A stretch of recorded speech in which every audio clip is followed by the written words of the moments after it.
All right, guys, back again here today. I'm with another word. This one is kind of more about God is renewing. And often, guys, a lot of these words are also for myself. Um, yeah. So God is renewing. Esther 1, the entire chapter of Esther 1. So let's get into it. Let me put my Bible out here. All right. So Esther 1. It was in the days of Ahasuerus, Xerxes, who reigned in India to Ethiopia over 127 provinces. In those days when King Ahasuerus set his royal throne, which was at the citadel in Susa, in the third year of his reign, he held a banquet for all his officials and his attendants, the army, officers of Persia and Media, the nobles, and the officials of the provinces were there in his presence, and he displayed the riches of the glorious kingdom and the splendor of his great majesty for many days, 180 days in all. When these days were completed, the king held a banquet for all the people who were present at the citadel in Susa, from the greatest to the least, a 7-day feast in the courtyard of the garden of the king's palace. There were curtains of fine white and violet linen fastened with cords of fine purple linen to silver rings and marble columns. The coaches of gold and silver rested on a mosaic floor of porphyry, marble, mother of pearl, and precious colored stones. Drinks were served in various kinds of golden goblets, and the royal wine was plentiful in accordance with the generosity of the king. The drinking was carried on in accordance with the law. No one was compelled, for the king had directed each official of his household to comply with each guest's wishes. Queen Vashti also held a banquet for the women in the palace of King Ahasuerus. On the 7th day, when the king's heart was joyful with wine, he commanded Mehuman, Biztha, Harbona, Bigtha, Abagtha, Zethar, and Carcass, the 7 eunuchs who served in the presence of King Ahasuerus, to bring Queen Vashti before the king, wearing her royal crown, to display her beauty before the people and the officials, for she was lovely to see. But Queen Vashti refused to come at the king's command, which was delivered by the eunuchs. So the king became extremely angry and burned with rage.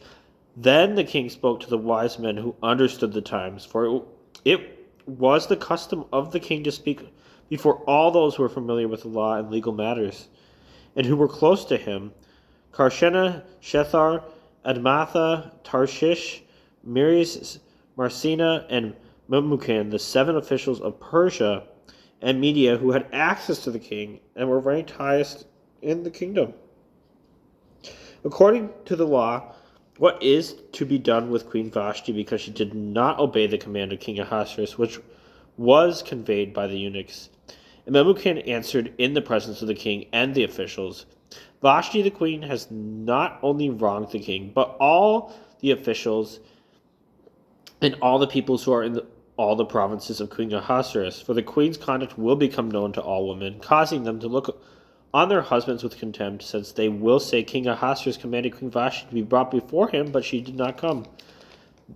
This day the ladies of Persia and Media, who have heard of the queen's refusal, will speak to the king's officials, or to all the king's officials, and there will be plenty of contempt and anger. If it pleases the king, let a royal command be issued by him, and let it be written in the laws of the Persians and the Medes, so that it cannot be repealed or modified, that Vashti is no longer to come before King Ahasuerus, and let the king give her royal position to another who is better and more worthy than she. So when the king's great decree is proclaimed throughout his kingdom, all women will give honor to their husbands, from the great to the insignificant. This statement pleased the king and the officials, and the king did what Memucan proposed. So he sent letters to all the royal provinces, to each province in its own script, and to each people in their own language, saying that every man should be the master and rule in his own home, and that he should speak in the language of his own people. Okay. So this is a little bit different one. So a couple things that the Lord was kind of telling me on this one. So Esther 1:5. 1:5. So it says, when these days were completed, the king held a banquet for all the people who were present at the citadel in Susa, from the greatest to the least, a 7-day feast in the courtyard of the garden of the king's palace. So what the Lord was telling me is, like, in the time that we are in right now, the Lord is always preparing, but he is preparing a banquet for all of his servants. And kind of like the next section here, Esther 1:8, it says, the drinking was carried on in accordance with the law. No one was compelled, for the king had directed each official of his household to comply with each guest's wish. So in this coming time, for what the Lord is preparing to do, the Lord, your participation in this banquet, what I've written down here, is dependent on yourself. The Lord has it all out there, but it's up to you to reach out and grab what the Lord does have for you. But a couple of things that the Lord reminded me about a banquet. So if we go to Luke 14:7 through 11. Let me see. All right. I wrote the page number here so I could get there easier because I don't have a bookmark. All right. Luke 14:7 through 11. So it says, now Jesus began telling a parable to the invited guests when he noticed how they had been selecting the places of honor at the table, saying to them, when you are invited by someone to a wedding feast, do not sit down at the place of honor, since a more distinguished person than you may have been invited by the hosts. And he who invited both of you will come and say to you, give this man your place, and then in disgrace you proceed to take the last place. But when you are invited, go and sit down at the last place, so that when your host comes, he will say to you, friend, move up higher. Then you will be honored in the presence of all who are at the table with you.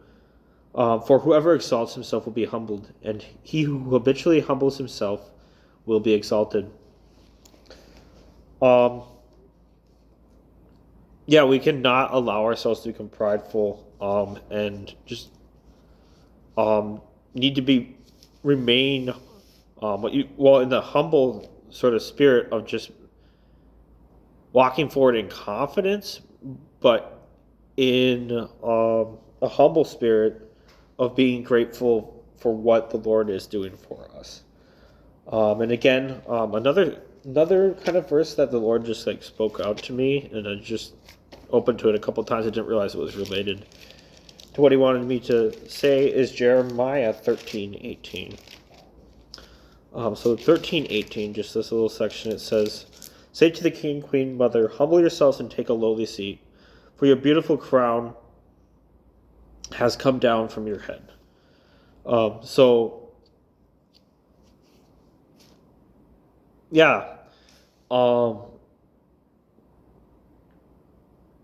About being humble is also about being grateful.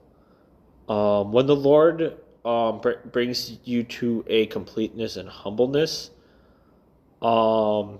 he is setting up your foundation for where he has you in his life. He's setting up your foundation, so he brings you out of that shame and guilt, but you can remain in that humbleness, and he will raise you up. And then going back to Esther here, kind of to wrap up what the Lord was telling me through Esther, 1:19. Esther 1:19.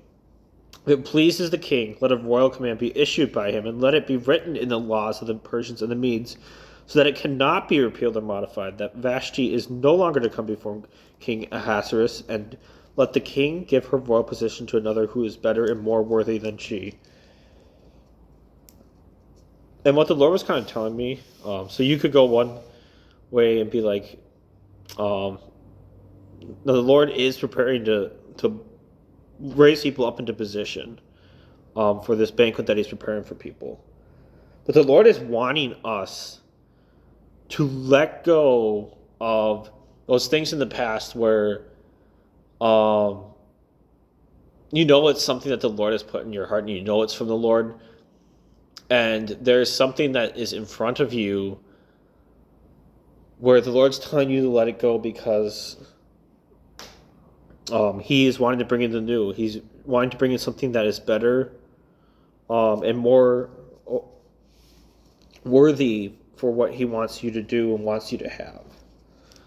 And so, throughout all of this, the Lord is preparing us for the new. And He is. That's why I wanted the title, "The God is Renewing." But He's preparing us for the new.